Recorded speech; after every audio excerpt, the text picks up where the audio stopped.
This is Net Video. I'm Jason Romney, coming to you from Melbourne, Australia at the Cross Media Lab. We're joined now by Brian.seth.Hurst, who is the CEO of Opportunity Management, a company operating out of Los Angeles, the global heart of the showbiz and technology industries. Brian, welcome to Net Video. Thank you, Jason. Now, Brian, you are a mentor here at the Cross Media Lab and gave a fascinating presentation yesterday. Can you describe what that was about, please? Well, I think what I was trying to explain is the evolution of the media landscape.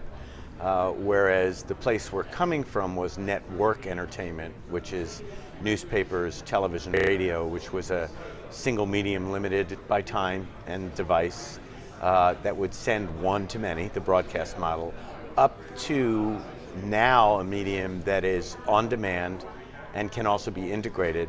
And I call that networked entertainment, meaning that one piece of content is able to be networked into other pieces of video, community groups, commerce, news and information, whatever content forms are available now because of broadband and Boolean logic systems, if not this, then that it's easy for a user using the right service or system to be able to access a whole bunch of content. In its simplest form, it would be me watching a movie on the web and wanting to know about the star, so I'd go to Internet Movie Database to find out about the star.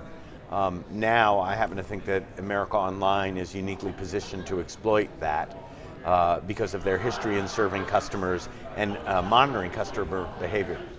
So in this new era of networked entertainment, where people can get whatever they want on whatever device they want, we're talking about media shifting, and we also heard about time shifting yesterday, but you're a customer of a place shifting technology company called Sling Media. Tell us about that. Well, I have a little toy budget every month, so I'm able to go out and buy new things, and then I actually can test them out on the market by showing them to clients or where I speak. And when I heard about the Sling Box, I ran immediately to get one, and they were completely sold out, and I actually ended up buying mine at the Best Buy in Moline, Illinois, where no one knew what it was, so I was able to buy it because it wasn't sold out. And the Sling Box sits on top of my set-top box at home. I have TiVo and digital cable, and from anywhere in the world with a good broadband connection, I'm able to access my television that is in my house, actually in my bedroom. I think we're really in an era of customization and personalization. I do think there's a difference. Customization is what you offer me. You offer me the tools to be able to customize my experience. Personalization is what I do with those tools. So for me, television is an exceedingly personalized experience where I'm carrying the Windows Media Center, portable media center with me that grabs a lot of television programming off my hard drive in the Windows Media Center. I can now also have TiVo to go, and so I can drag programming in there. It's a little bit more difficult. And I can move video content to either the Windows Media Center portable, that could be a DVD or my home movie or a television program. I can also move that to the PlayStation Portable as well. So I'm a mobile video consumer. The Sling Box from Sling Media is one of a number of new electronic devices that have become available for the consumption of media that are really reshaping the industry. Another is the Akimbo Box, which combines broadcast with broadband media. Of course, for people who buy that sort of product outside the United States, many, indeed most, of the content options are greyed out because Akimbo don't have the rights to those content properties for territories outside the United States. And this is where the influence of copyright affects media distribution and consumption. How do you feel copyright is faring at the moment? Well, you know, I'm a television producer as well, so it is something that I think about. And I honestly wonder about the value of copyright monetization versus some other measure of value. For example, what if you didn't monetize the music, but you monetized everything around the music, whether it was merchandise or whether it was ad sales? I believe that this will be a content world without borders. I believe that like we did discuss briefly yesterday, that after Desperate Housewives airs in New York, within a half hour, it's up on BitTorrent, available for download to the #1 pirate country in the world, the UK, and to the #2 pirate country in the world, Australia. Now, I did read today. Doesn't China figure in that list For before DVDs, Australia? we're talking about television piracy. Okay. And we're talking about the windows of release period. So the traditional window of release for a show in the United States was once the show entered season 2, season 1 was made available abroad. Well, with the cult following that Battlestar Galactica, some of the animated series, Family Guy, and some of these things, by the way, get better ratings and more consumption online and in piracy than they actually do on air. It's already been discovered that in this brief period of downloading to the iPod, that Lost has a higher rate of downloads than Desperate Housewives, but the ratings of the shows are reversed. Anyway, I digress. Going back to copyright, those windows are too long for people to wait. We live in an on-demand, instant gratification world, sad as that may seem to some people. So the idea that the value of a copyright can be policed and maintained, that has been in danger now since digital downloading and Napster. And usually the thinking is to defend what you've got rather than extend and embrace new technologies and make them your friend. So therefore, new business models, new ways of administering copyrights, new ways of monetizing the value of content or what's around content aren't necessarily being explored or thought of right now because everyone's trying to hold on to what they've got. Roger Knoll, who is a professor, I believe, of economics at Stanford University, said that it's rarely the incumbents that come up with the new business models, which is why iTunes basically began to dictate what the new business model was to the music industry. So, if it is the case that it is the properties around, say, the music itself, the kinds of relationships that can be established with the artists, the live concerts of the artists, the merchandising and so on, that are the real engines of revenue creation that will persist into the 21st century, even if people can freely copy the music. Is that the sort of thing you're talking about? I'm thinking it's something worth exploring, but I also, I have to tell you, Jason, I don't have the exact right answer. I will tell you that the last 2 music CDs that I bought, because from Microsoft Music, it makes it from the Windows Media Center 10, Windows Media Player 10, makes it very easy. The last 2 CDs I bought, one was Ringside, and I cannot remember the car commercial that the song was playing in, and it didn't matter. Because once I could figure out what the title of that song was, I did a search and I knew I wanted the song. I was able to sample the music on the entire disc. I loved everything. I bought the entire disc, downloaded it. It's now in my Windows Portable Media Center, and it's on the Windows Media Center, which I can move content throughout the house. I can play it anywhere. And then the second CD I bought was, again, music from a commercial, which I do remember now because it was a Chase credit card commercial from Five for Fighting, the song 100 Years. That prompted me to go buy that CD. That's a different channel. That is, we're talking about brands marketing a lifestyle through music. Buy this car, it makes you feel like this song. Understand where this credit card, we're going to be with you through 100 years of your life, every phase. So it's a lifestyle thing that's being addressed that prompted me to go buy that music. That's a totally different buying pattern than what's traditionally available for music. The Opportunity Management Company, which you are the chief executive of, I presume gives media companies assistance in exploiting the new opportunities of this peer-to-peer networked, easily piratable world. Is that right? Well, I will give you our elevator speech. Please do. When technology becomes a part of people's lifestyles, we believe that creates opportunities for content rights holders, brands, broadcasters, advertisers. But they often don't see those opportunities. So our job is to help them recognize the opportunity, come up with a strategy to exploit that opportunity, and in our own philosophy, into a win-win environment, meaning that everyone can benefit from it. We don't want to take advantage of people or screw anybody over, but we're trying to operate in a world of mutual respect. I have great parents and a great partner in life, and sometimes it's not what you do, it's how you do it. So we try and use the example of the way we do business, which is fair practices and integrity, and impart that to our clients, because it's a scary world, and we don't believe that you have to kill someone else to succeed in this scary world, or that succeeding in it necessarily has to cost you a lot. And we try and work with what clients already have to leverage the best of their assets and their equities and their core capabilities into this new world. So basically we work on the basis of their brands and their audiences. So if it's right for the brand and it's right for the audience, we help them go to where the audience is living. And that's something I've been saying since 1998. And now it seems that it's become everyone's creed, go to where the audience is. All these new positions, we came up with an idea for a position called the Chief Integration Officer, which was the person within a media company that was responsible for all cross-platform efforts. Now you're seeing titles like Chief Digital Officer, Manager Advanced Media, and these are new positions that are only recently being created, so we think the time is ripe for the kind of work that we do. And actually we're getting busier, so that's nice. So if we take three examples, a newspaper company, a TV company, and a music company, what advice would you give them about how to keep their businesses alive and prospering in this 21st century era of confusion? Well, it's interesting.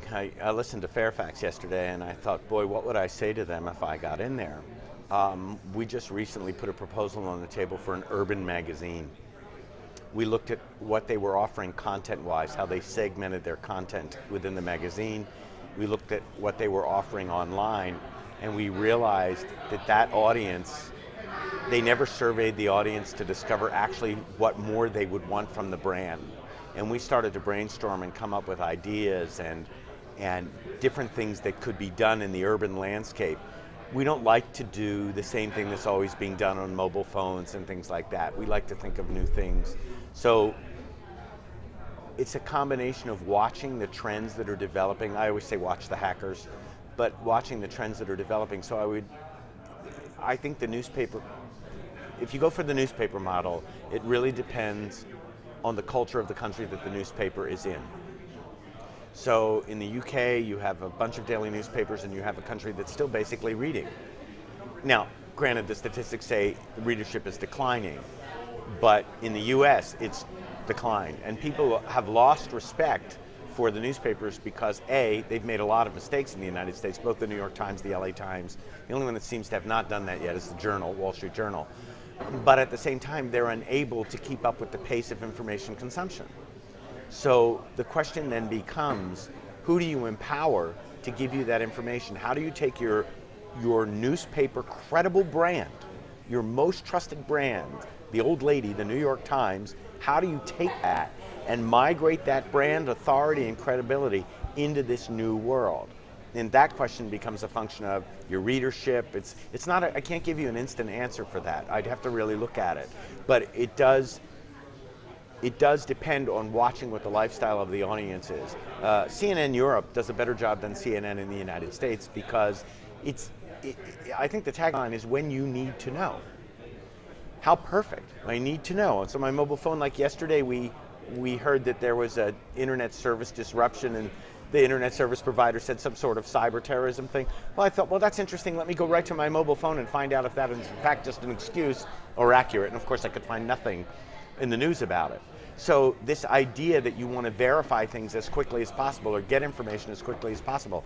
I was not at home, I was nowhere around a television at certain points in Hurricane Katrina, but I did have Moby TV on my mobile phone and MSNBC. Therefore, MSNBC was with me. They were right there wherever I went. So that's relevant to me. So the question is how to remain credible and relevant in this world. Now then you asked about the music industry. And the TV industry. Oh, the TV industry. I could talk about the TV industry forever. I think that television, it's an exciting time for television. I'm addressing this because I think we've talked about music a little bit. It's an exciting time for television because there's all sorts of opportunities for new and brilliant content to be created from different laboratories, if you will, and still be able to reach the people rather than through traditional networks. So I believe you will see original television content come up in broadband. It requires a different format. If you look at sitcom in the United States, it's 8 minutes then a commercial break. It doesn't work that way in the UK. If you look online, the segments online tend to be 6 minutes to 7 minutes at the most. And then instead of a commercial break, it's selecting the next segment. It's up to you to run the next segment. So basically it's like television on your terms. How do you create a cliffhanger? How do you do, I think that those things will be figured out. I think the quality of broadband video will get better and better. I think the challenge will then be a marketing challenge to help people find that content. And I think that content brands, networks now like ABC in the United States and CBS or the BBC in the UK or Channel 4, they'll become content aggregators, not just broadcasting on television, but they will be multi-distributor. And I think from the user end, I want an aggregated experience. I don't care if the content is coming from television, broadcast, or broadband. That should all be in a simple user interface that I can just pick the content regardless of where it's coming from. Now, you're an enthusiastic watcher of Rocket Boom, the video blog that comes out of because Manhattan she's a riot. with Yes. Amanda Congdon. Yes. What is your... I can't believe her celebrity has taken off internationally the way it has. It's fun to be in, for me, on these ground floor things, to find them before anyone else finds them. And I think that's as exciting for any other early person that's in and says, oh, look, I discovered this on the internet, because, and it was mentioned yesterday, then you get to say to your friends, I found that first. So I take a little pride in that. So, if an attractive and charismatic Australian woman were to team up in their garret with a talented multimedia producer, do you think that that kind of show would be able to quickly achieve the same kind of profile as Rocket Boom because it is a level playing field in the video blogging world? Or do you feel that Rocket Boom coming out of New York City somehow gives it a range of advantages that similar programs coming from other countries around the world could never really hope to achieve? I think both are true. I Why? think that, well, because I think that there is this hunger for some sort of take on American political culture, and she is it. I mean, you know, we have Jon Stewart, he's mainstream, she's kind of renegade, and they do some really clever and fun things, so the content is somewhat compelling. Every once in a while they hit a clinker, but I happen to be partial to Casual Fridays myself. But I do believe that if the content is universal in its theme and relevant, it can be whipped around the world. I think people will find out about it. That's the thing. No matter what media you are creating, you must, and what story you are telling, you must create an emotional relationship with the viewer or the listener or the reader, which has been true since the beginning of storytelling around a campfire. Someone who is a really good storyteller captures the imagination and makes you want more.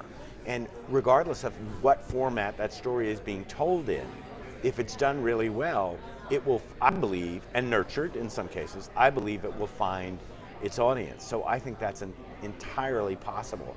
It excites me to know that these things can happen and that people can strike universal notes and strike universal chords that are common to the human experience. We all want to share an experience. If I've had a really hard time in my life with a parent that's dying, and I am in a support group with other people whose parents are dying, those people are going to help me get through.